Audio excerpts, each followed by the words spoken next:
Merci à tout le monde.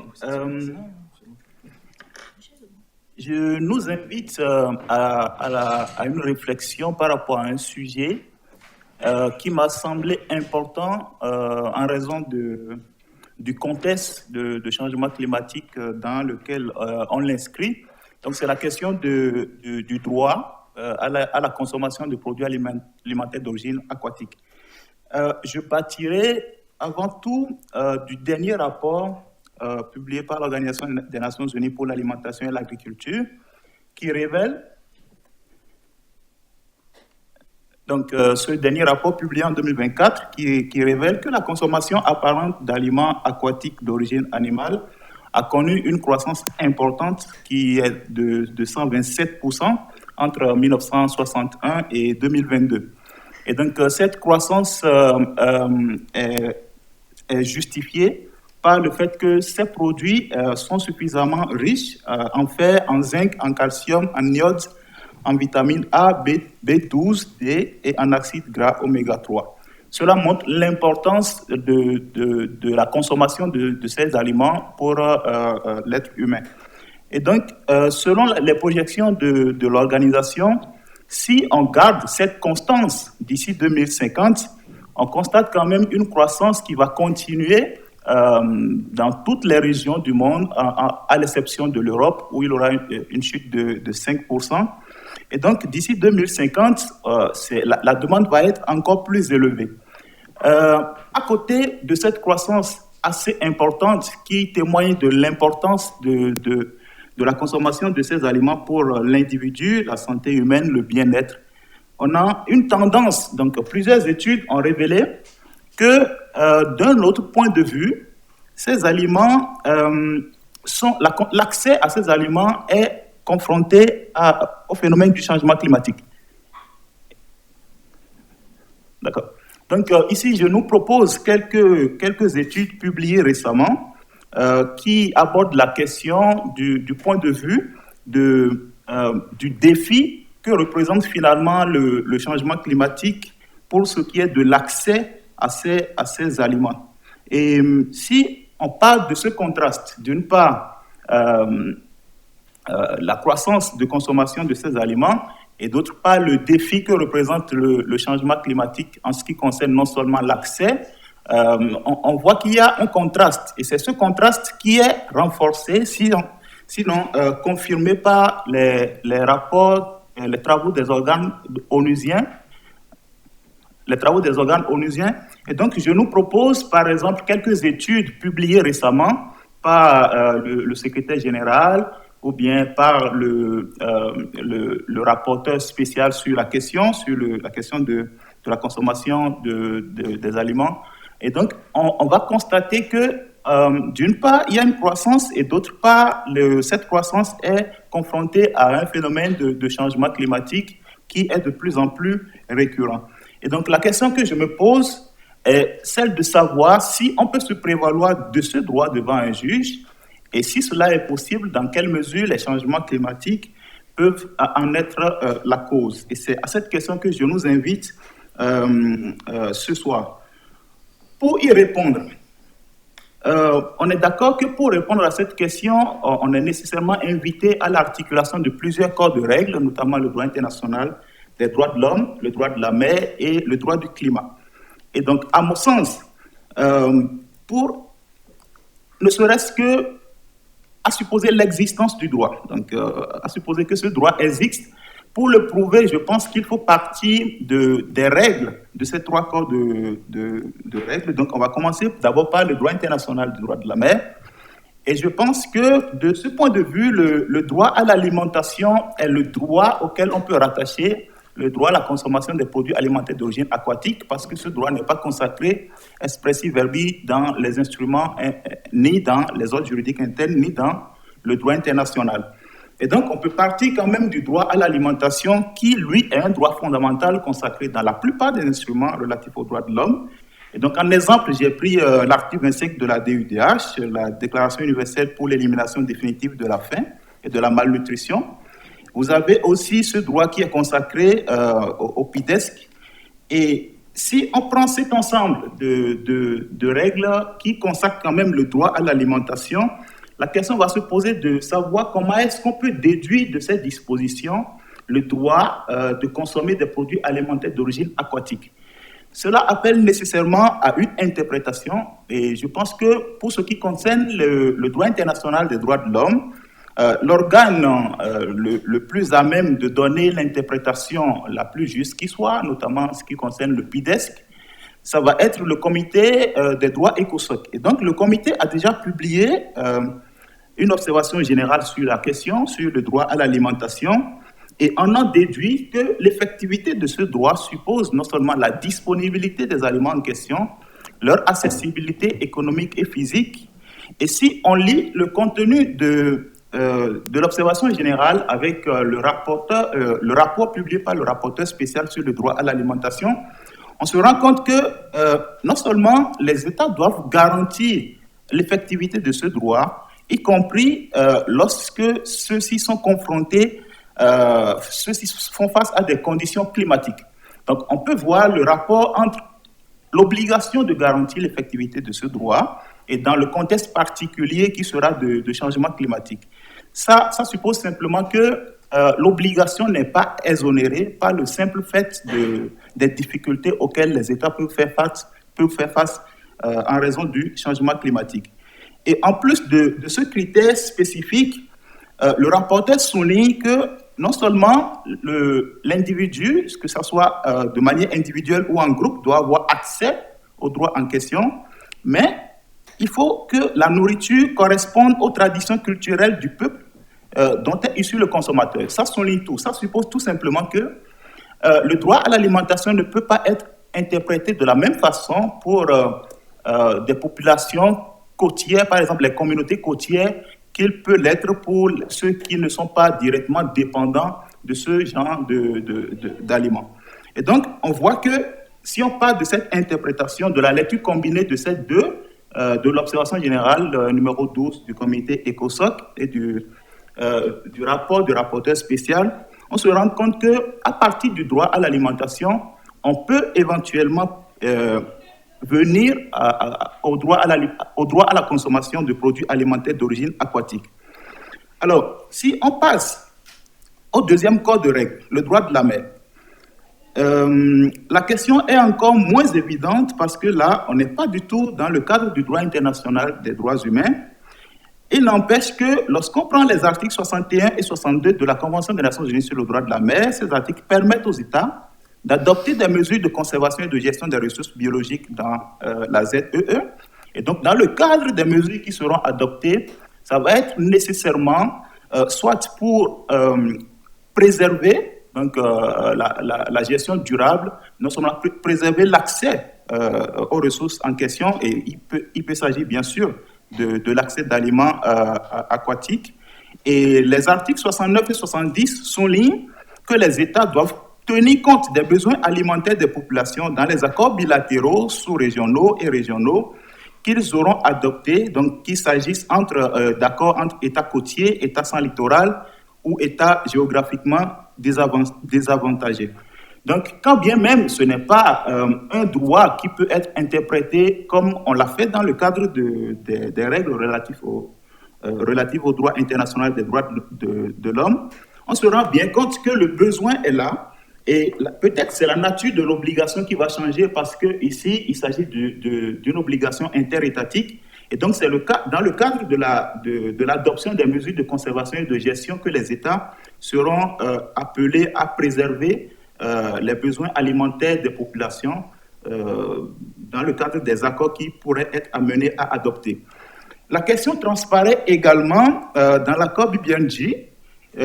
dont l'objectif est de préserver, de protéger, de préserver, de restaurer, de maintenir la biodiversité et les écosystèmes en vue d'améliorer leur productivité et leur santé et de renforcer leur résilience aux facteurs de stress et y compris ceux liés au changement climatique. Lorsqu'on fait la lecture de cette disposition en lien avec l'autre finalité du même accord qui est celle de concourir à la sécurité alimentaire et à d'autres objectifs socio-économiques, on y voit bien le besoin d'associer de préserver, je voulais dire, l'importance du droit à l'alimentation dans tout ce que les États pourraient adopter comme mesure dans le cadre de la gestion et de la conservation des ressources marines. Alors, on est d'accord que dans le cadre des mesures conservatoires, le Tribunal international des droits de la mer s'est déjà prononcé au moins une fois sur l'importance de préserver le milieu marin, non plus simplement comme un objet tel que cela découle de l'article 290, mais comme un véritable droit. Donc le tribunal faisait référence à un droit à l'intégrité du milieu marin. Et je pense que c'est important parce que, en tant que droit, on peut désormais concevoir que ce droit appliqué dans le cadre des obligations qui incombent aux États, pour les articles dont j'ai parlé tout à l'heure, les articles 61, 62, 69, 70, il y a ce besoin d'associer, l'obligation de préserver l'intégrité du milieu marin avec l'autre obligation qui est de préserver également les besoins alimentaires des populations dans les accords bilatéraux sous-régionaux qui pourraient être adoptés dans les mesures de conservation et de gestion des ressources biologiques. La question n'était pas absente dans l'avis consultatif du TIDM récemment, parce que COSIS a abordé la question dans le cadre de sa plaidoirie, en soulignant par exemple que l'introduction d'un excès de dioxyde de carbone dans le milieu marin a entraîné ou est susceptible d'entraîner l'insécurité alimentaire et la malnutrition résultant du déclin des produits de mer. Et à côté de ça, il y a aussi Pacific Community qui avait souligné qu'en ce qui concerne la pêche côtière, le déclin des récifs coralliens d'eau chaude devrait accroître considérablement les risques pour la sécurité des produits de mer et menacer la santé nutritionnelle des communautés qui en dépendent. On y voit l'intérêt d'inscrire au cœur de cette procédure le besoin de préserver la possibilité pour les populations côtières de revendiquer un tel droit. Et un dernier exemple, dans le cadre de l'avis consultatif, c'est l'exposé écrit de la République de Sierra Leone, qui souligne que l'augmentation de la température de l'eau a favorisé la prolifération d'algues toxiques, entraînant une hausse de cas d'intoxication alimentaire due à la consommation de crustacés et de poissons de récif. Bien sûr, la question n'était pas celle-là, la question qui était posée au TDM n'était pas celle-là, la question de la préservation du droit à l'alimentation. Il n'empêche que dans son avis consultatif, le TDM s'est montré ouvert en ouvrant la partie 12 de la Convention aux autres codes de règles internationales qui pouvaient trouver application. Et donc, le TDM considérait que la coordination et l'harmonisation entre la Convention et les règles extérieures sont importantes pour clarifier et éclairer le sens des dispositions de cette dernière et que celle-ci est importante pour la cohérence des règles du droit international. Cela suppose simplement qu'il n'est pas exclu que le tribunal tienne compte des dispositions qu'on a évoquées dans le cadre du droit international des droits de l'homme pour interpréter ce qu'il a appelé dans son avis consultatif les normes de référence. Et donc ici, comme normes de référence, on peut reprendre les dispositions que j'ai citées en ce qui concerne la Convention de Montego Bay, à savoir les articles 61, 62, 69, 70, qui imposent aux États de tenir compte des besoins alimentaires des populations en signant des accords bilatéraux sous-régionaux et régionaux dans la conservation et la gestion des ressources biologiques. Alors, je suppose que si, de manière autonome, ces deux codes de règles n'arrivent pas à établir l'existence de ce droit, on peut faire appel au troisième code de règles qui est le droit du climat. Et là, on peut solliciter, par exemple, la Convention 4 des Nations Unies sur le changement climatique, qui, en son préambule, voudrait qu'on préserve l'intégrité de tous les écosystèmes, y compris dans les forêts, les océans, la cryosphère et la protection de la biodiversité. Et si on associe cette lecture à l'article 2 de la même convention, l'atteinte de l'objectif de la convention doit se faire de sorte que la production alimentaire ne soit pas menacée. Alors, même si la précision ici n'est pas faite par rapport aux produits alimentaires d'origine aquatique, je pense que la possibilité, soit pour le droit international des droits de l'homme, soit pour le droit de la mer, de pouvoir intégrer le droit du climat dans l'interprétation des dispositions qui préservent ce droit, peut permettre d'éclaircir et faire le lien avec le droit de la mer. Il n'est pas exclu non plus qu'on fasse appel à l'accord de Paris, qui, dans son préambule, reconnaît la priorité fondamentale consistant à protéger la sécurité alimentaire et venir à bout de la faim. Et l'article 2, alinéa 1b, qui précise que l'objectif, le but de l'accord de Paris est de renforcer les capacités d'adaptation aux effets des changements climatiques et en promouvant la résilience à ces changements climatiques et d'une manière qui ne menace pas la production alimentaire. Donc, à travers chacune de ces dispositions, on peut voir le besoin d'intégrer, en tout cas de tenir compte de ce droit, même si celui-ci n'est pas consacré expressis verbi dans les 3 corps de règles. Alors donc, soit les corps de règles individuellement arrivent à établir l'existence de ce droit, et si ce n'est pas le cas, je pense qu'en faisant appel, soit à partir du droit de la mer, en faisant appel au droit international des droits de l'homme, ou le contraire, on peut arriver à établir l'existence de ce droit. Et donc, pour voir comment est-ce que cela se fait de façon pratique, je vous propose quelques jurisprudences qui nous permettent de mieux comprendre comment ça fonctionne. Je suis parti d'abord des juridictions internes, et ici, on va comprendre que on va pouvoir confirmer que le droit n'existe pas expressis verbi, parce que nulle part dans les affaires qui seront citées, il n'est fait mention d'un droit à la consommation de produits alimentaires d'origine aquatique. Par contre, ce droit a pu être protégé au moins de manière indirecte à partir de dispositions constitutionnelles ou autres. Et donc, si on prend l'affaire Yaganat contre Union of Indiana and Over, il était question ici de l'initiative prise par les entreprises de substituer les pratiques d'élevage de crevettes qui existaient, donc qui étaient assurées par les communautés côtières, de substituer cette pratique par une culture industrielle. Alors, ce qui s'est passé, c'est que la Cour a été saisie, donc la Cour suprême de l'Inde a été saisie de la question, et il a été invoqué dans le cadre de cette affaire la Constitution indienne qui protège en son article 32 le droit à un environnement sain et qui permet d'ailleurs à quiconque de saisir les tribunaux pour se prévaloir de ce droit. Et donc c'est à ce titre que la Cour suprême a été saisie, et dans cette affaire, il est fait appel à la loi sur la protection de l'environnement et aussi aux dispositions de la Convention des Nations Unies sur le droit de la mer, puisque l'Inde est partie à cette convention. Et donc, les requérants font appel à cette disposition pour demander à la Cour suprême de vérifier sa transcription en droit interne. Alors, la Cour suprême va simplement supprimer l'élevage intensif des crevettes et va considérer que pour préserver le droit à l'alimentation des populations côtières, il était important de ne pas substituer la pratique traditionnelle d'élevage de crevettes par l'élevage intensif et semi-intensif. Alors, une seconde affaire,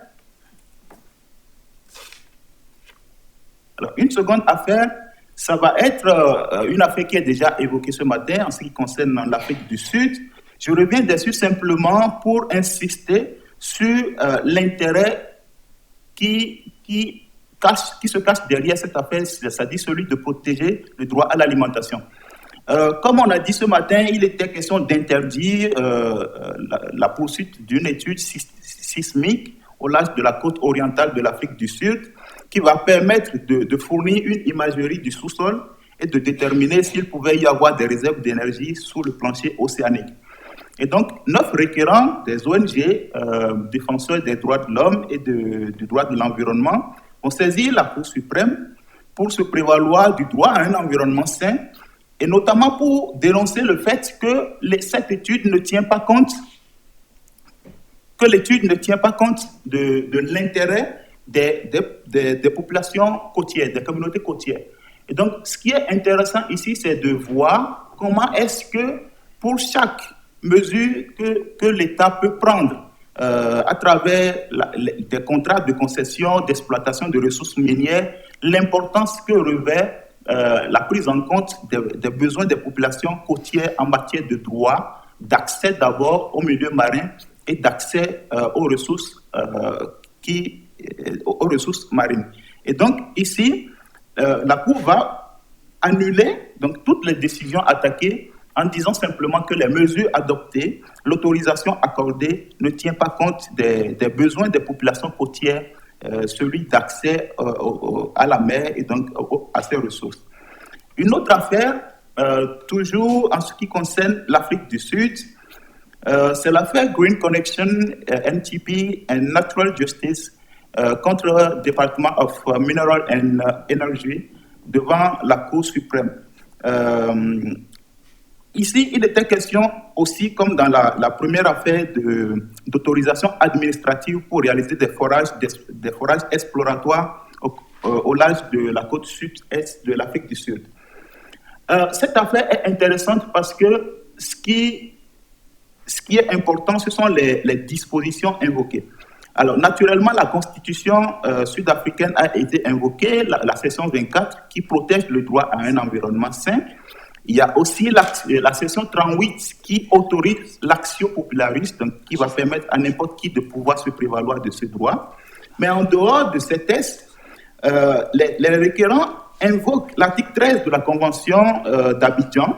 Par exemple, les rapports du GIEC également, ils ont fait appel à l'article 206 de la Convention des Nations Unies sur le droit de la mer. Ils ont fait appel à l'accord de Paris et ils ont fait appel aussi à la Convention sur le courant de Bangola, qui est signée entre l'Angola, la Namibie et l'Afrique du Sud. Et donc, leur ligne de défense était de considérer que les autorisations accordées risquent d'hypothéquer la finalité, notamment de la Convention sur le courant de Bangola, parce que l'objectif de cette convention est de promouvoir une approche régionale coordonnée qui permette une exploitation, bien sûr, des ressources marines, mais une exploitation qui permette de tirer des conséquences, des avantages économiques, environnementaux et sociaux, y compris la question du droit à l'alimentation. Alors, au plan régional, c'est le système interaméricain qui est assez avancé sur la question. Et donc, il y a une pétition concernant les Inuits, qui sont des populations côtières qui se trouvent un peu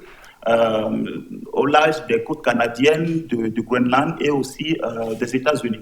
Et donc, ils ont saisi la commission pour se prévaloir de leur droit à la culture, de leur droit d'accès au milieu marin, de leur droit d'accès à l'alimentation surtout. Et dans cette affaire, il était question de l'émission de gaz à effet de serre qui est produite par les États-Unis, qui accélère la fonte glaciale et donc qui les empêche de continuer à pratiquer, par exemple, la pêche pour se nourrir convenablement. Malheureusement, cette affaire n'a pas abouti parce que la commission va considérer que les informations fournies par les pétitionnaires ne lui permettent pas d'examiner la crédibilité des prétentions avancées. Une autre affaire, toujours devant la commission interaméricaine, ça concerne cette fois-ci toujours la protection des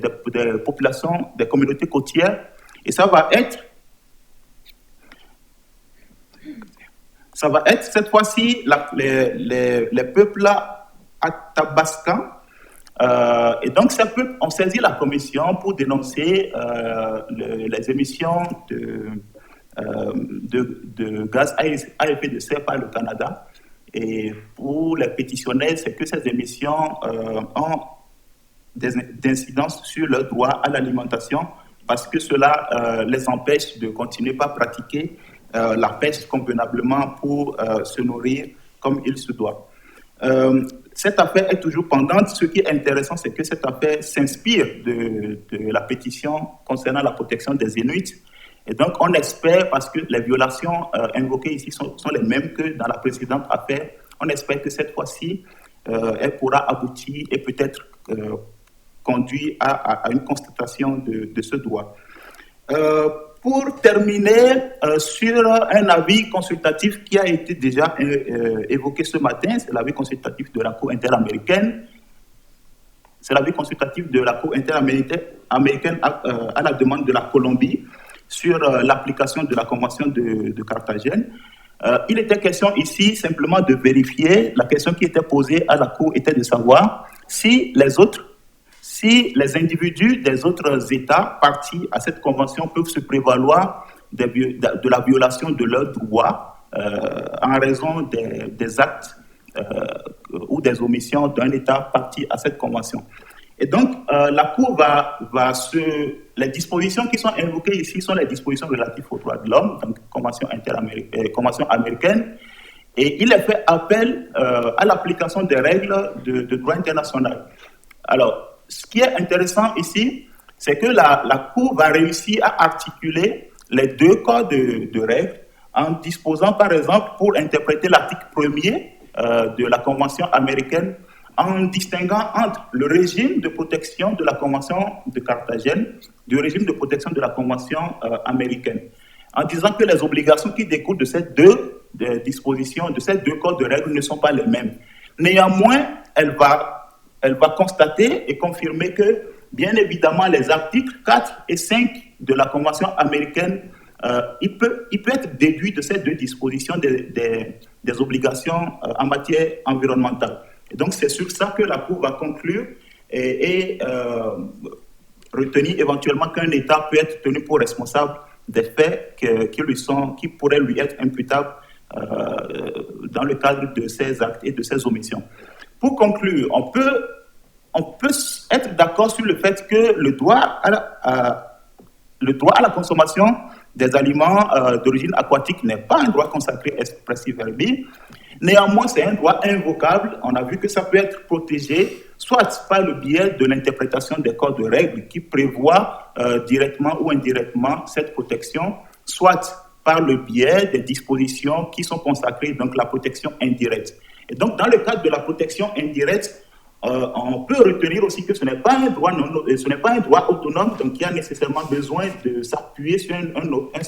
autre droit qui est consacré. Et donc, ça peut être, entre autres, le droit à l'intégrité physique, le droit à la vie, le droit à la santé, le droit aux moyens de subsistance, et puis l'équité intergénérationnelle. Donc, on va remarquer que, dans un sens comme dans l'autre, il y a des obligations verticales et horizontales. Verticales, dans le cadre de la protection devant les organes relatifs aux droits de l'homme, et horizontale devant les obligations interétatiques, par exemple devant le Tribunal international des droits de l'homme. Je vous remercie pour votre attention.